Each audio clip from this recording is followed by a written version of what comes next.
Sa tuwing sasapit ang programang to, tanging bitbit ko ay ang aking radyo. Malamig na boses na pinapakinggan nyo, na nagpapaganda ng araw nyo. DYRK ang programang ito, na di man makita ngunit marinig nyo. Tanging kapiling at kasama ninyo, DYRK nakikichika, chika sa inyo. DYRK 91.1 Radyo Kabataan. Mula sa impilan ng makatotohanang pagbabalita.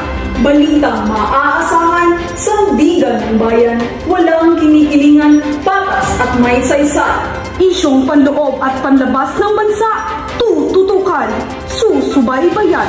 DYRK Radyo Kabataan, raratsyada na upang gisingin kayo. Kasama ang tambalang Rodilyn Cañate at Jean Lumentigar.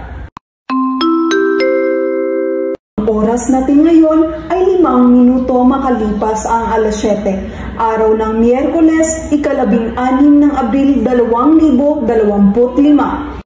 Isang maganda at mabuhay na umaga, Pilipinas. Ito ang inyong kakampi, Rodilyn Cañate. At kaagapay na laging susubaybay, Jean Lumentigar. At kayo'y nakikinig sa DYRK 91.1 Radyo Kabataan. Para sa ulo ng mga rumaragasang balita, Camille Villar inendorso ng One Cebu. 45 pesos maximum SRP sa imported na bigas, titiyaking maipapatupad. Commission of Higher Education, PRC Aligned, Teacher Education Board Exam. Lalaki, patay matapos mabangga ng delivery truck sa lungsod ng Sibulan. Alexa Ayala, hawak na ang number 75 sa live WTA ranking, kasunod ng panalo sa mga dating Grand Slam champion. Camille Villar inendorso ng One Cebu. Para sa iba pang detalye, narito si Karadyong Mandal. Buong suporta ang ibinigay ng One Cebu Party sa pangunguna ni Governor Gwen Garcia at 31 alkalde sa senatorial bid ni Camille Villar para sa 2025 midterm elections. Itinaas ni Garcia ang kamay ni Villar bilang simbolo ng suporta. Nagpapasalamat si Villar at nangakong tututok sa paglikha ng trabaho, empowerment ng kababaihan, financial literacy at pagtulong sa mga negosyo na maliliit. Kasama niya sa pag-iikot sa Cebu ang kanyang kapatid na si Senator Mark Villar. Kasalukuyang nangunguna naman ang Cebu sa rehiyon na may 3,702,363 rehistradong botante at 9,443 clustered precincts. Karadyong Mandal para sa balitang pampolitika. Balik sa'yo, Karadyong Cañate. Panatilihing nakatutok sa DYRK Radyo Kabataan.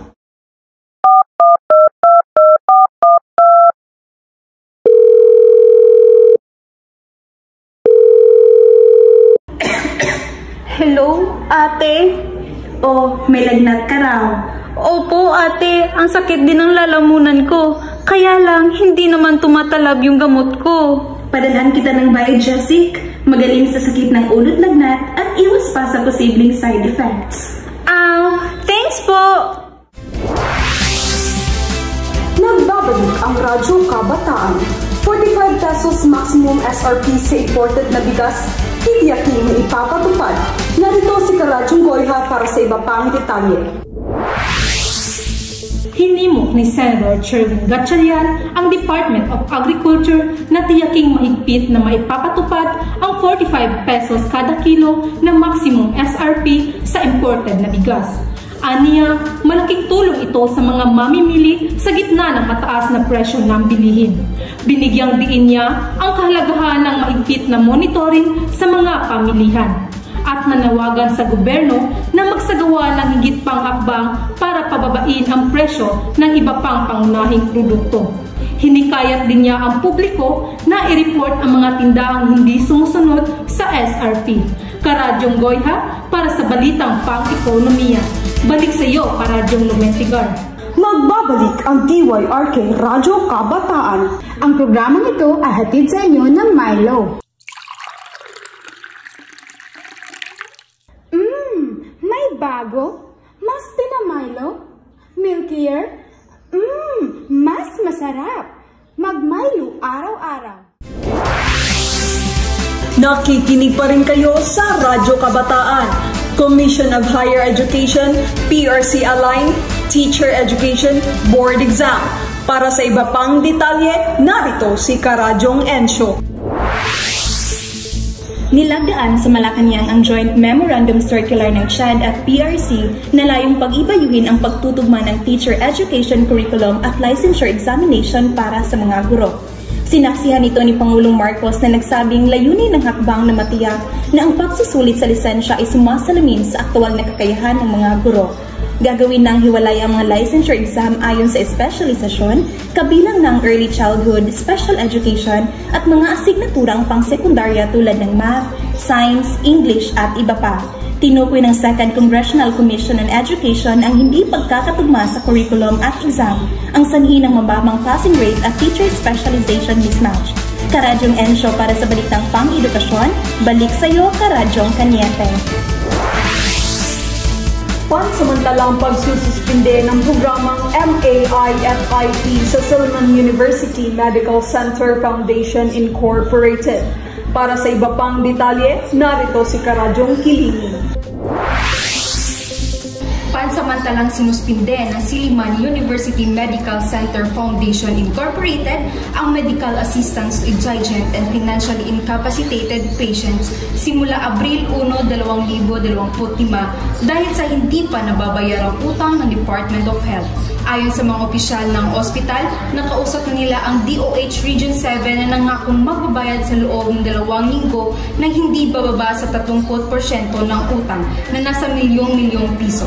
Ang huling bayad mula sa DOH ay noong Pebrero, ngunit hindi ito sapat. Tanging SUMCFI, ang Level 3 Hospital ng Negros Oriental, ang nagsuspinde ng MAIFIP sa ngayon. Nilinaw ng ospital na ang suspensyon ay para lamang sa mga pasyenteng na-admit simula Abril 1 at may iba pang tulong mula sa DSWD para sa mga nangangailangan. Karadyong Kiningin para sa balitang pangkalusugan, balik sa iyo, Karadyong Kanyete. Panatilihing nakatutok at magbabalik ang DYRK Radyo Kabataan. Coffee na di talaga creamy? Skip na! Dito na tayo sa Nescafe Creamy White. Ang Nescafe Coffee with Nestle Milk, kaya level up ang creaminess. Nescafe Creamy White? Sarap! Ang programang ito ay hatid sa inyo ng Coke.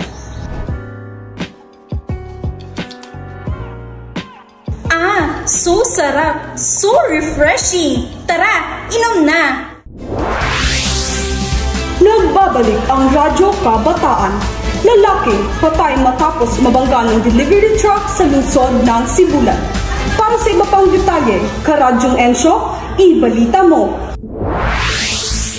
Isang pedicab driver na kinilalang si Gandhi, 60 taong gulang, ang nasawi matapos mabangga ng delivery truck ng Albisi Express Incorporation sa National Highway sa Barangay Poblacion, Sibulan noong Abril 3, 2025, bandang alas 8 ng umaga. Ayon sa paunang investigasyon ng pulisya, nakatayo lamang ang biktima sa gilid ng pedestrian lane nang mabangga ng truck na minamaneho ni Christian, 39 taong gulang, na umano'y nakatulog habang nagmamaneho. Tumila po ng biktima at nagtamo ng matinding pinsala sa katawan. Dinala siya sa Negros Oriental Polymedic Hospital ngunit idiniklara ring dead on arrival. Karadyong Ensyo para sa balitang pampamayanan, balik sa'yo, Karadyong Lumentigar. Hi ganda! Alam mo bang mahigpit na pinagbabawal ng batas ang kanilang ginagawa? Ang Bawal Bastos Law o the Safe Space Act, Republic Act 11313 ay isang batas na inilikha upang mapalawak ang Anti-Harassment Act. Catcalling, whistleblowing, at stalking ay iilan lamang sa pinagbabawal ng bagong batas. Palaging pairalin ang respeto at makataong pagtrato. Ito ay isang paalala mula sa DYRK Radyo Kabataan.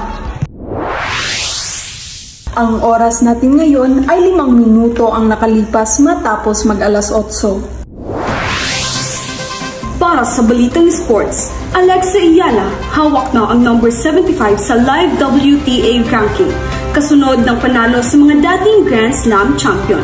Para sa iba pang detalye, Karadyong Natsyal, ibahagi mo! Pinay tennis star Alex Ayala ay umabante sa number 75 sa Live Women's Tennis Association rankings matapos ang impresibong performance sa 2025 Miami Open mula sa dating number 140. Sa kanyang panalo, nalagpasan niya ang mahigit 20 mas mataas na rank na players. Bagamat hindi pa opisyal ang ranking, ito ay batay sa real-time projection ng WTA. Matapos talunin si world number 2 Iga Swiatek, ipinahagi ni Ayala na matagal na niyang pangarap makalaban ang top players. Nagtapos siya sa Rafa Academy kung saan sa kanyang graduation ay magkasama ang 22 Grand Slam champion na sina Rafael Nadal at Swiatek na nagawa sa kanya ng certificate. Karadyong Natsyal para sa Balitang Esports. Balik sa iyo, Karadyong Lumentigar. At dyan na nagtatapos ang aming pagbabalita.